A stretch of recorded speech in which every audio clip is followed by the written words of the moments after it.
20 taon bago ang kasalukuyan. General. Mayroong isang malaking tore na itinayo sa bawat bansa sa mundo. Ginawa ko ang tore mula sa mga materyales na hindi umiiral sa mundong ito. Sinasabing mayroong higit sa tao na pag-iral na tinatawag na Diyos.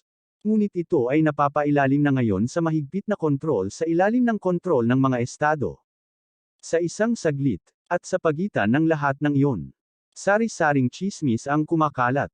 Tungkol sa zodiac signs, ang isang malawak na hanay ng mga paglaganap ay naganap sa buong mundo.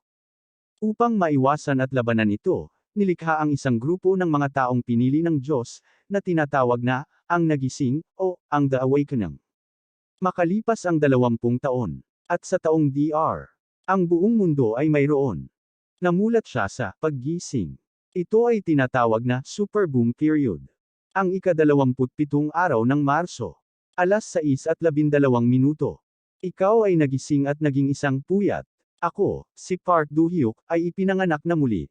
Bilang isang tao ng paggising. Sa bahay ni Park Do-hyuk. Nagtataka siya sa kung ano ang napanaginipan nito habang hawak ang ulo nito sa kalituhan. Kaya ibinaling niya ang tingin sa damit niya, doon niya napagtanto na hindi pala panaginip ang nangyari, ibig sabihin, hindi panaginip ang pagpasok sa trabaho kahapon, basta, ikanito sa kanyang isip.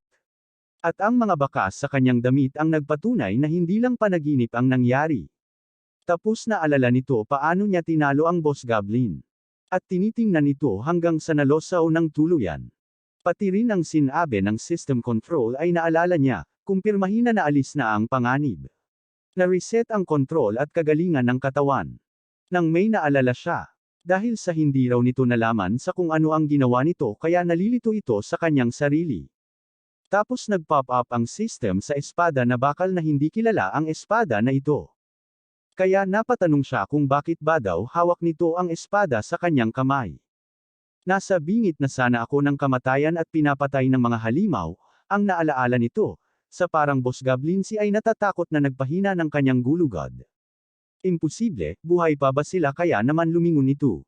Sa kanyang likuran at wala namang tao ikanito sa sarili.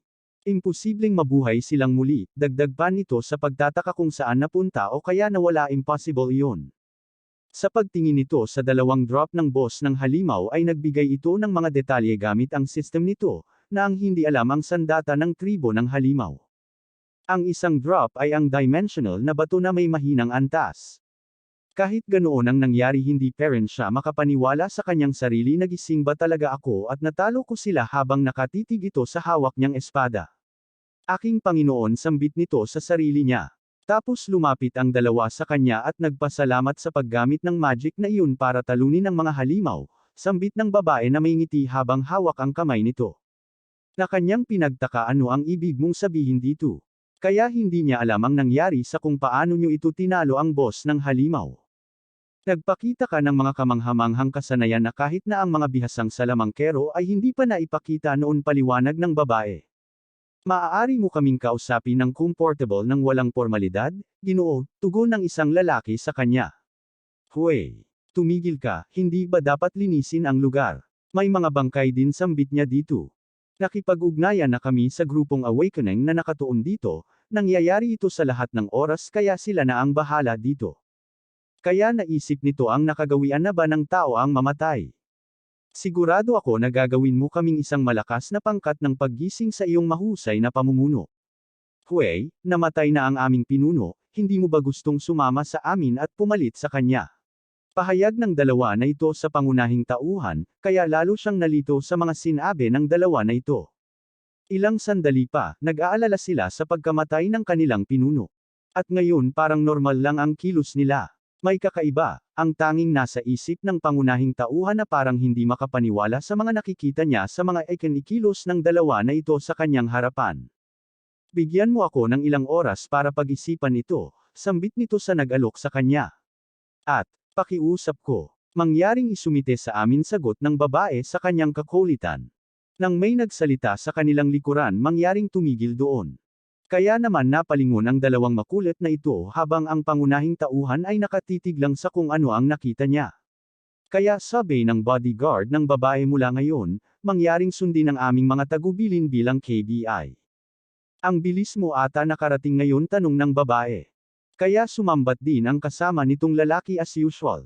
Napakabilis. Habang nakatingin lang ang pangunahing tauhan sa bagong dating, nalilito kung sino naman ba ang mga ito. Kaya nandito na ang FBI. Ito ay komportable sa Cubby Awakening Management Office. Bilang tugon sa sistema ng paggising na lumitaw sa mundo, 20 taon na ang nakalilipas, si Luha. Puting Lotus. Itim na marka, isang organisasyong para sa tubo na tinatawag na mga Unyon, ay nilikha para sa layuning protektahan ang kaligtasan ng bansa at mga sibilyan at mapanatili ang rehimeng Sawa. Ito ay eksakto ang CAPI, Awakening Management Organization. Mas maaga akong dumating kaysa sa karaniwan dahil lumitaw ang isang hindi pangkaraniwang malaking halimaw sa outbreak. Si Leon Su ay miyembro ng KBI. Kayong dalawa mula sa Awakening dyan, pakiusap. Sumama ka sa akin, kaya nagulat sila sa narinig nila habang ang pangunahing tauhan ay ulos na ito sa kinatayuan niya.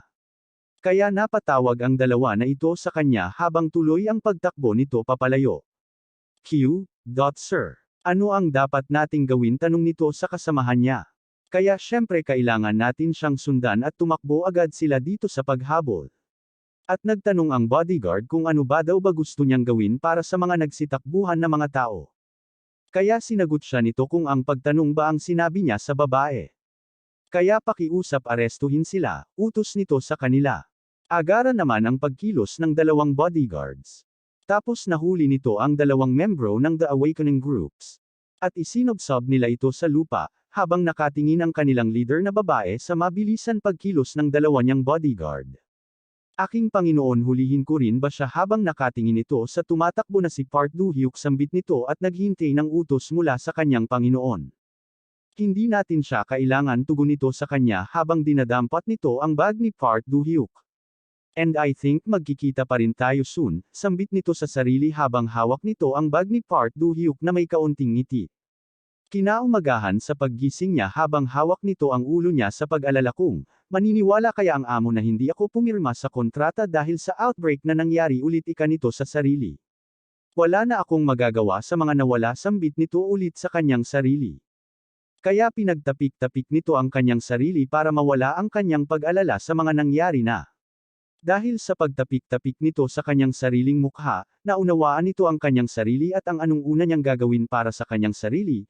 Una, kailangan kong suriin ang aking kakayahan sa paggising at maunawaan ang aking mga kakayahan. At matuto kung paano magpista bilang isang tao ng paggising. Ito ay talagang tulad lamang ng mga kakayahan ng laro, ikanya nito sa sarili. Sa system niya magagamit na ngayon ni Park Do-hyuk ang mga kakayahan at function ng DNF. Ang kondisyon. Berdeng sibuyas. Tingnan natin kung ano ang meron. Sarcastic. Rango, F. Unang Erebok. Wave 1. Ang aking kahulugan. Mga kasanayan, Wizard, Mechanic, Alchemist. Magic Missile. Salamanca. Lakas ng kalamnan 0, pagtitiis 0. EP Enchant Armas. Katalinuhan. Sa panahon ng Cove. Alsana, 0. Fitness 0. Presyo ng sandali. Grabidad. Pisikal na kakayahan sa pagtatanggol.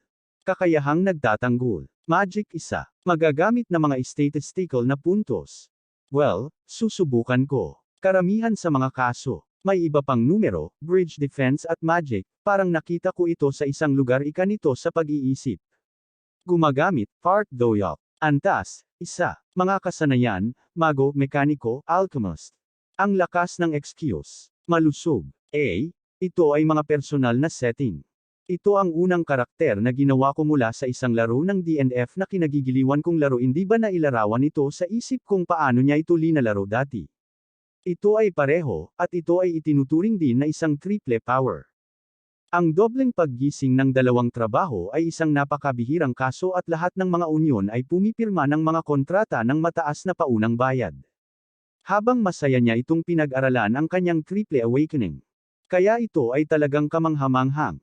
Berdeng sibuyas, sigaw nito sa tuwa nito, muntik pa itong mapatalon sa kama. Dahil sa maingay siya sa kwarto nito, kaya naman. Tahimik. Ang punto. Ako ay humihingi ng paumanhin, tugon nito sa taong sumigaw, mula sa kabilang kwarto. Pero sobra na kung pupunta ako sa piitan mula ngayon. Maraming mga nagising na tao ang namamatay sa mga unang yugto ng paggising, kaya kailangan kong pagbutihin ang aking mga kakayahan. Mayroon bang paraan upang kumita ng pera nang hindi gumagawa ng anumang bagay na labis? Qual. Isang paraan para makakuha ng pera nang hindi kailangang lumaban. Sa pag-inom nito may napagtanto siya. Oo, mayroon iyon sa mga kakayahan ng mekaniko sambit nito sa parang may gusto siyang subukan. Ang pinakamataas na antas para sa mekanikal na pagkopya. At ang mekaniko. Ang antas, A. Espesyal na spell. Ang pinakamataas na antas ng transcription. Tamang-tama na ginagaya ang isang kopya ng parehong produkto na eleganteng nakaposisyon. Hindi mo maaaring kopyahin ang parehong bagay ng 2 beses o kopyahin ang isang item na nakopya ng magkapareho.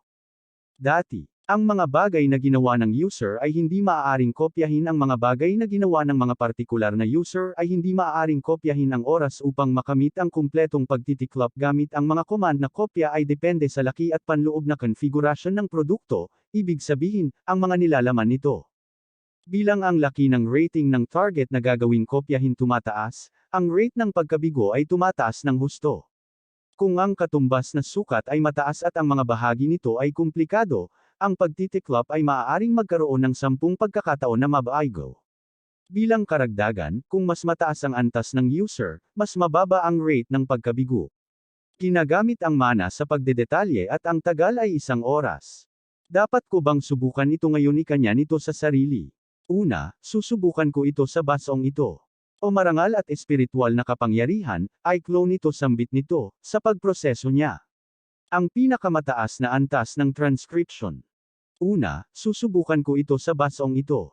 O marangal at espiritual na kapangyarihan, ay clone ito sambit nito para iproseso ang pag-clone niya sa baso. Kaya gumana nga ito ang pinakamataas na antas ng pagkopya. At nagulat siya sa nakita niya kung paano ito iproseso ng kanyang system. Gumagana ba talaga ito? Kaya nalipat ang eksena sa butler na tinawag ang kanyang kamahalan ang Crown Prince. Naghihintay sa iyo ang kanyang kamahalan dagdag pa nito.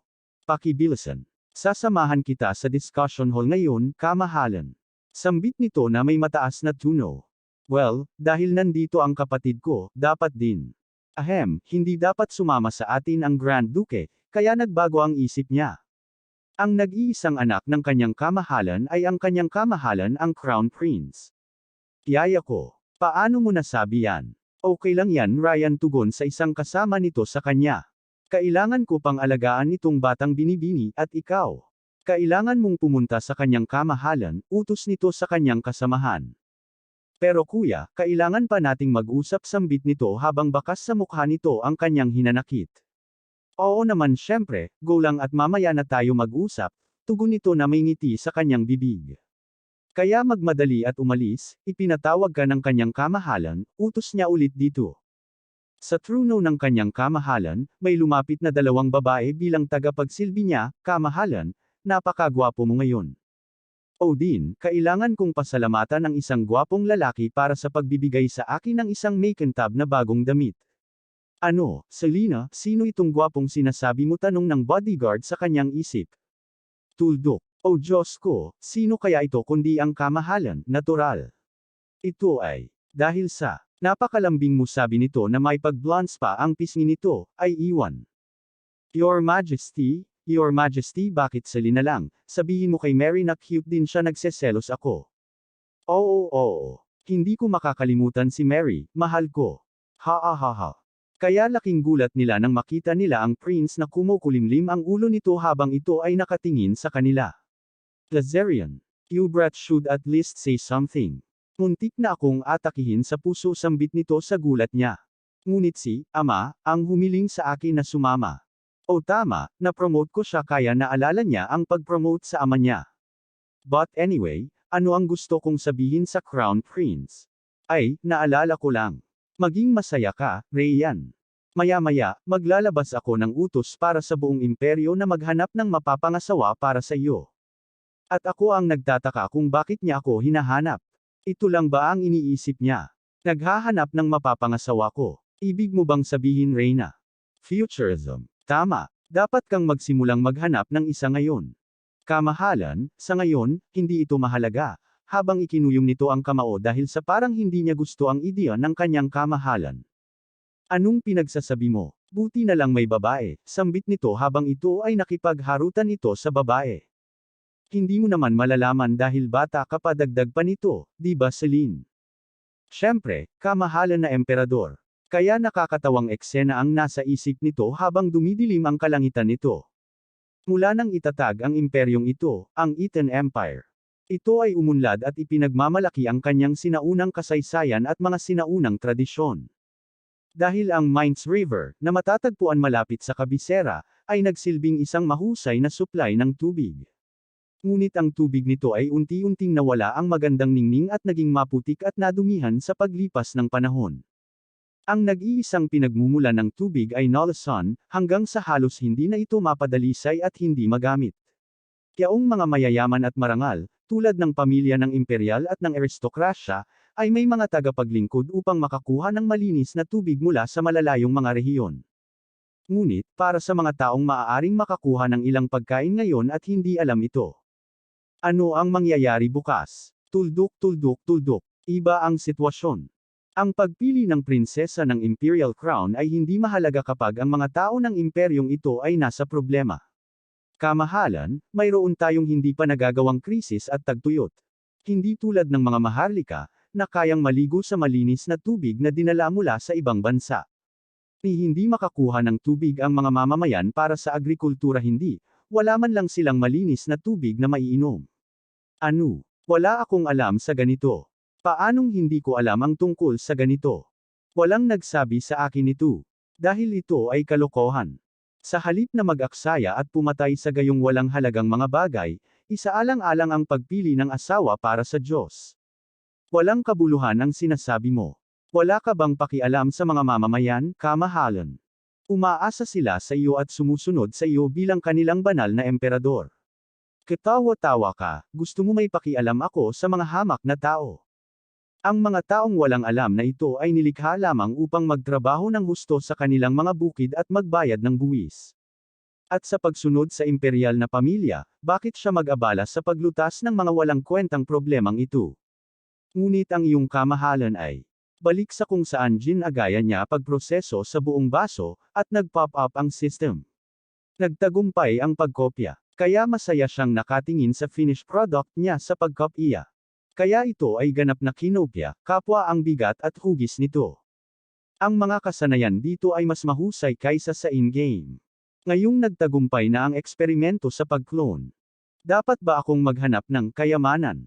Hindi, kailangan ko bang hanapin ang mga labi ngayon? Matapos ang malawakang pagsiklab ng pagsiklab noong year 2000, ang mga antigo at sinaunang bagay ay nagsimulang makakuha ng dimensional na enerhiya. Ang mga ito ay itinuturing na mga antigo, at nahahati sa mga partikular na klase. Ang mahihirap, normal, mahika, kakaunti, kakaiba, maalamat, banal. Ang mga artifact na may bihirang rating at ranggo ay itinuturing na mga item na napakalaking halaga at ang kanilang presyo ay hindi bababa sa 10 milyong ron. Dahil dito, ang mga artifact ay biglang naging mga labi, at nakakuha din sila ng maraming natatanging kakayahan. Kabuoang pagbabago sa buhay ang mga may-ari ng kagamitang ito ay naging maruming mayaman. Ang problema ay mayroong maraming mga sinaunang bagay na nauuri sa ilalim ng pamagat ng mga antiquities. Ngunit walang isang nagising na tao na may kakayahang pag-aralan ang mga epekto. Ngunit may kakayahan akong mag-analyze, na ginagamit ko minsan sa larong DNF. Pagpipilian. Sir, inabot na niya kami.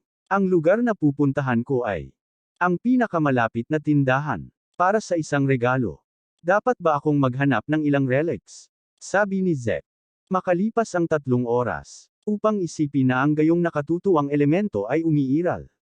Ring. Antas ng pagsusuri 100%. Para sa pag-uuri, bihira. Opsyon o dagdagan ang mana ng 100. Opsyon 2 dagdagan ang katalinuhan ng 10%. Opsyon, anumang potion ang gamitin mo, maaari mong mabawi ang 1 sa iyong mana. Seryoso. Hindi ba ito nakakagulat? Nakahanap din ako ng maraming iba pang bagay. Dapat ba akong bumalik ngayon? Umaga pa naman pero pumunta ka dito. Day off ko kaya napagdesisyonan kong pumunta at maghanap ng mga antiques since hobby ko naman ito. Naintindihan. Kaya lumabas na ito bit-bit nito ang kanyang mga nakitang items. At sa paglalakad nito biglang tumunog ang cellphone nito. Kaya kinuha niya ito para suriin kung sino ang tumawag, tapos kinausap niya ito. Hindi ko na kailangang mag-alala tungkol dito, di ba? Alam mo ba kung anong oras na ngayon? Bakit hindi ka pa pumapasok sa trabaho? Tingnan mo ang oras. Sa halip, hayaan mong sabihin ko sa iyo na hindi na ako babalik sa isang kumpanyang walang pakialam sa mga empleyado nito. Ano? Ano ang pinagsasabi mo? Ayaw mo bang makuha ang sweldo mo? Sa tingin mo mahahanap mo ito? Isang kumpanyang mabait ang pakikitungo sa iyo gaya namin. Ito ay may maraming mga kinakailangan. Tungkol sa mga empleyado nito. Ano ang ibig mong sabihin sa magandang pagtrato? Magiging mabait ka ba na bigyan ako ng isang bundok ng trabaho na gagawin kahit sa katapusan ng linggo? Huwag mo akong pagtawanan. Anyway, tandaan mo na hindi na ako papasok ulit sa trabaho. Tapos nagbugtong hininga siya, at lunakad. I handled my business, kaya siguro uuwi ako tapos ibenta ko yung mga gamit na dala ko. Square, ano ang sinabi mo ngayon? Hanapin ito at ibalik. Sinabi ko sa iyo na huwag mong ipagmalaki ang iyong mga kalunos-lunos na kakayahan, bakit? Ayaw mo ba nun? Bakit mo ba ginagawang big deal ang pagbangga ko sa iyo? Ang isang tao ay dapat humingi ng tawad kapag siya ay nakabangga ng isang tao. Bakit ako hihingi ng tawad sa isang banggaan lang? Isang banggaan lang. Pinapagalitan mo talaga ako, bakla. Ano ang problema? Ano ang inaani niya? Hindi ba tayo masasaktan kahit papaano kung dito mag-away ang dalawang estranghero? Mas mabuting umalis sa lugar. Dagandong. Oo, tara na. At ang dalawang nag-away naman ay kumukuha sila sa kanilang pag-atake sa isa't isa. Ikaw bastard, habang aktibo ang kakayahan ng mga ito sa kanilang pag-atake sa bawat isa parang hindi gumagana ang mga salita. Ito ang aking pangungusap. Kaya sabay na nga sila sa pag-atake na may mga kanya-kanyang kapangyarihan sa kanilang mga kamay. Nang may biglang pumapagit na sa kanila ang isang babae. At hinawakan nito ang kanilang mga kamay sa bawat pag-atake sana nila sa isa't isa. At itinapon lang sila ng babae para papalayo sila sa isa't isa kaya nagsiliparan ang dalawa, sa ginawa ng babae sa kanila. Ang dalawang taong nag-aaway sa isa't isa ay labag sa batas. Mangyaring muling basahin ng mabuti ang impormasyong ipinamahagi. Hindi ko na ito papansinin sa pagkakataong ito, ngunit kung maulit ito, ang bilangguan ay naghihintay para sa inyong dalawa. Wow, ang galing niya. Siya ay maganda sambit ng mga tao na nakakita sa ginawa niya. Kaya napalingon ito sa kung saan ito nag-uusap. Sa hindi inaasahan nakatayo din doon di Part Fo Hyuk. Kaya naman nagtaka ito, sa nakita niya. Sino siya hindi mo siya kilala? Siya ay mula sa FBI. Ang kanyang pangalan ay Leon Su. Siya ay nasa Rango. Lubhang maganda. Kahit first time ko lang siyang makita, ang ganda niya talaga. Nandyan ka nakasuot ng itim na tracksuit at bitbit ang mukhang mabigat na itim na bag. Imposible, don't tell me pinag-uusapan niya ako. Mr. Park Doyok, talagang pinag-uusapan niya ako. Natagpuan ang iyong mga nawawalang bagay. Kaya pumunta sila sa may building kung saan nagtrabaho ang babae. Ang tanging inumin lang namin ay coffee mix, pasensya na. Sabi ni Zek, hindi, ayos lang. Paano naman ang mga nawawala kong gamit? Oo, eto yung bag na naiwan ko sa lugar kung saan nangyari ang outbreak kahapon. Maraming salamat. Paumanhin, ngunit hinanap ko ang iyong bag para malaman kung sino ang nagmamay-ari nito. Okay. Hindi, ayos lang iyon. Sapat na ang definisyon sa ngayon, dadating ako sa punto. Narinig ko mula sa mga taong nasa eksena kahapon na ang dalawang tao na ang espesyalidad ay talunin ang mga halimaw ay walang magawa. Kaya naniniwala ako sa katotohanan na ikaw ang nanag sa kanya. Kaya kailangan mong kumuha ng sertipiko. Kaya mo ako hinanap, para i-recruit ako o ano. Hindi ito ang punto ng patoto. Sabi ni Zek. Ngunit kung ikaw ay magiging o ikaw ay isang mataas na antas na awakener, kailangan mong magparehistro bilang isang awakener. Ididirekta kita sa lokasyon ng pagsusulit ngayon. Mabuti tugon nito. Okay, tapos na ang special exam. Kasama ka. Maaari mong kunin ang iyong mga gamit at umalis. Sa Maka, impormasyon. Salamat sa iyong trabaho. Maaari kang umupo doon. Well, nakita mo ba ang mga resulta? Sandali lang, babasahin ko at ipapaliwanag ko agad sa'yo. Hindi ko alam kung bakit pero parang kinakabahan ako. Ano ang mali? Nasa ibaba ba ako ng par? Ah, wala. Tingnan mo, nakapasa ka at naaprubahan. Kaya Park Doyok. Oo. Sana ay mamuhay ka ng mapayapa sa hinaharap, Mr. Park Doyok. Pakikibaka upang mabuhay. Hindi ko maintindihan ang kahulugan ng huling pangungusap. Ang pinto para makaalis doon. Miss Leon Su, tulungan mo sarili mo. Bakit napakabait mo sa isang taong may napakaliit na pagkakataong magtagumpay? Ang sagot sa iyong tanong ay kuryosidad. Curious lang ako dito.